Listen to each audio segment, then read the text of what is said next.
Di sebuah kota kecil bernama Mandalika, hiduplah Rangga Wiratama, seorang pria berusia 35 tahun. Ia dikenal sebagai sosok cerdas dan supel, bekerja sebagai staf honorer di kantor pemerintahan kabupaten. Namun, di balik senyumnya yang hangat, Rangga menyimpan ambisi besar. Ia ingin menjadi kepala dinas, jabatan yang selama ini ia impikan. Namun syaratnya berat, harus memiliki ijazah S2, sementara Rangga hanya lulusan S1. Tekanan hidup, rasa minder, dan hasrat ingin diakui membuat pikirannya gelap. Ia pun menerima tawaran seorang kenalannya, Jeffrey, yang mengaku bisa membantu membuatkan ijazah palsu dari universitas ternama lengkap dengan tanda tangan dan cap resmi.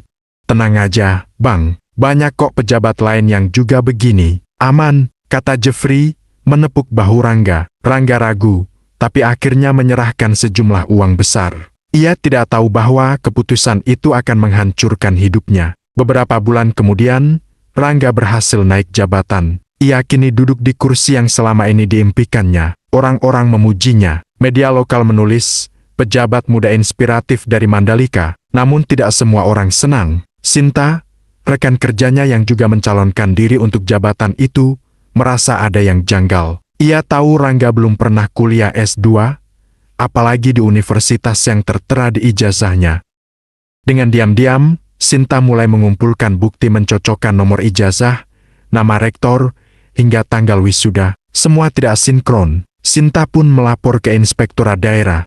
Berita itu meledak di media sosial. Kepala Dinas Mandalika diduga gunakan ijazah palsu. Rangga panik. Ia merasa dijebak. Ia menuduh balik Sinta menyebar fitnah politik untuk menjatuhkannya. Namun penyidik tidak tinggal diam. Mereka memanggil saksi, termasuk pihak universitas yang disebut dalam ijazah itu. Dan hasilnya jelas. Nomor ijazah tidak pernah terdaftar. Tanda tangan rektor palsu. Foto wisuda hasil editan. Rangga terdiam. Ia mencoba membela diri, tapi buktinya terlalu kuat. Sidang digelar di pengadilan negeri. Jaksa menuntut Rangga dengan pasal pemalsuan dokumen negara dan penggunaan gelar akademik palsu. Wajahnya tirus, matanya kosong. Istri dan anaknya duduk di kursi pengunjung, menahan tangis.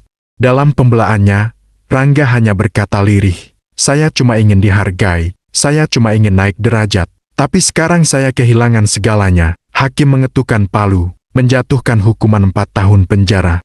Hari berganti bulan, di dalam sel, Rangga mulai menulis. Ia menulis surat untuk anaknya, berisi penyesalan dan pelajaran hidup. "Nak, jangan pernah percaya bahwa jalan pintas bisa membawa kita ke puncak. Kadang, puncak yang kita capai dengan kebohongan justru mengantarkan kita ke jurang paling dalam." Di luar penjara, nama Rangga menjadi peringatan keras bagi para pejabat muda, bahwa fitnah bisa menghancurkan reputasi, tapi kebohongan akan menghancurkan kehidupan. Pesan moral, ambisi tanpa kejujuran hanya akan berujung kehancuran. Ijazah bisa dipalsukan, tapi integritas tidak bisa dibeli. Dalam politik dan jabatan, kebenaran mungkin lambat tapi selalu menemukan jalannya.